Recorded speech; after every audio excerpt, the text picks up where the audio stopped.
Hi friends, welcome to RNG kitchen. இன்றைக்கி நம்ம வீடியோவில் என்ன பார்க்க போகிறோம் அப்படின்னா, ஒரு சூப்பரான ரெசிபிங்க. அதாங்க பிரெட் ஆம்லெட் எப்படி சூப்பராக எல்லா குழந்தைங்களுக்கும் ரொம்ப பிடிச்ச மாதிரி நம்ம ஸ்பெஷலாக பண்ணுறது அப்படின்னு தான் பார்க்க போகிறோம்.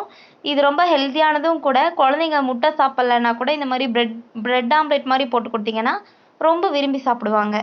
இப்போ அந்த பிரெட் ஆம்லெட் பண்ணுறதுக்கு ஃபஸ்ட்டு என்ன பண்ணணும் அப்படின்னா, ஒரு பவுலில் நான் இப்போ பிரெட் ஆம்லெட் பண்ணுறதுக்கு 3 முட்டை எடுத்திருக்கேன். ஸோ நம்ம இந்த 3 முட்டையையும் ஃபஸ்ட்டு உடச்சி ஊற்றிக்கலாம். பாருங்கள், 3 முட்டையை நல்லா உடச்சி ஊற்றியாச்சு. இப்போ நீங்கள் என்ன பண்ணணும் அப்படின்னா, இந்த முட்டை கூட இன்னும் கொஞ்சம் பொருட்கள்லாம் சேர்த்து கலக்கணும். அதாவது கொஞ்சமாக உப்பு சேர்த்துக்கலாம் ஃபஸ்ட்டு.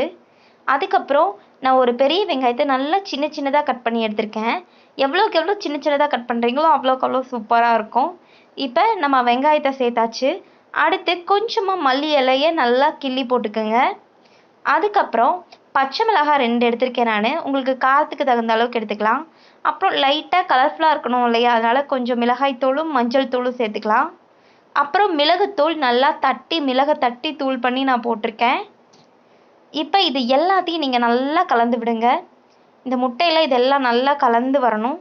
அப்போ தான் நமக்கு பிரெட் ஆம்லேட் ரொம்ப சூப்பரான ஒரு டேஸ்ட்டில் கிடைக்கும்.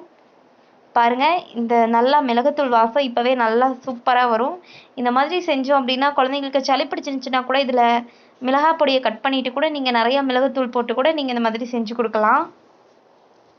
பாருங்கள், இதை நம்ம நல்லா கலந்து விட்டுறலாம். கொஞ்சம் கூட அந்த உப்பு கரையாமல் இருக்கிறது, கொஞ்சம் அந்த முட்டை இதாக இருக்கிறதெல்லாம் இருக்கக்கூடாது. நல்லா கலந்து விட்டுறலாம். பாருங்கள், நல்லா கலந்து விட்டாச்சு. இப்போ நம்ம பிரெட் ஆம்லெட் பண்ணலாம். ஃபஸ்ட்டு நீங்கள் தோசைக்கல்லில் என்ன பண்ணணும் அப்படின்னா, ஃபஸ்ட்டு ப்ரெட்டை மட்டும் ரோஸ்ட் பண்ணிக்கிங்க.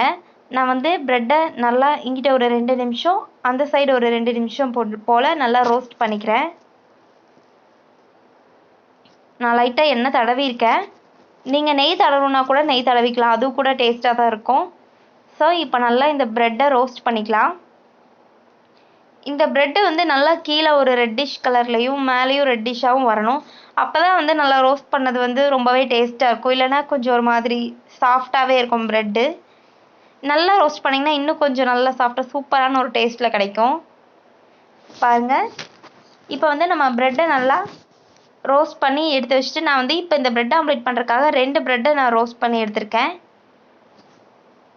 இந்த 2 ப்ரெட்டும் ரோஸ்ட் ஆனதுக்கப்புறம் நீங்கள் என்ன பண்ணணும் அப்படின்னா, இந்த முட்டை இருக்கு இல்லையா, இந்த முட்டையை நல்லா ஆம்லெட் போட்டு அதில் தான் இந்த பிரெட் ரோஸ்ட்டை வைக்க போகிறோம். அதனால் பிரெட் ரோஸ்ட் ரெடி ஆகிடுச்சு. இப்போ ஃபஸ்ட்டு நம்ம கலக்கி வச்சுருக்கிற முட்டையை ஊற்றிக்கலாம். பாருங்கள், இந்த முட்டையை நான் இந்த 3 முட்டையை நல்லா இது பண்ணோம் இல்லையா, அதை நல்லா இப்படி உடச்சி ஊற்றியாச்சு. இப்போ இதை நீங்கள் எல்லா பக்கமும் இந்த மாதிரி கொஞ்சம் இது பண்ணிங்கன்னா சீக்கிரமாக கிடச்சிரும். இந்த மாதிரி கலந்து விடுங்க. பெருசாக இருந்துச்சு அப்படின்னா தான் நம்ம இதை நல்லா ஃபோல்ட் பண்ணி வைக்க முடியும். அதுக்காக தான் நான் இந்த மாதிரி கொஞ்சம் பெருசு பண்ணி விடுறேன்.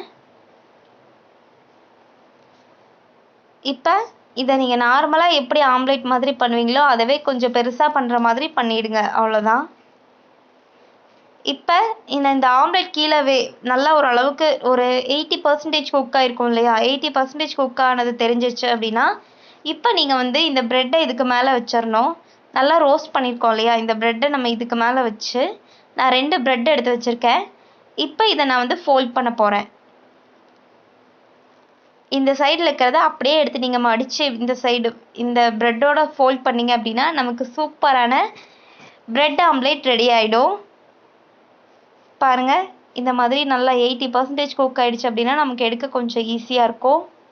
அதை மடித்து கொஞ்சம் நேரம் நீங்கள் வச்சுருந்தீங்க அப்படின்னாலே ஃபுல்லாகவே குக் ஆகிடும். ஸோ நீங்கள் இதை பொறுமையாக பண்ணணும். பொறுமையாக எடுத்து அதை அழுங்காமல் ஃபோல்ட் பண்ணிங்க அப்படின்னா நமக்கு சூப்பரான எக் ஆம்லேட் ரெடி ஆகிடும்.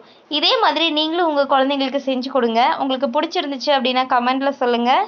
அப்படியே நம்ம சேனலை சப்ஸ்கிரைப் பண்ணிடுங்க. Thank you friends.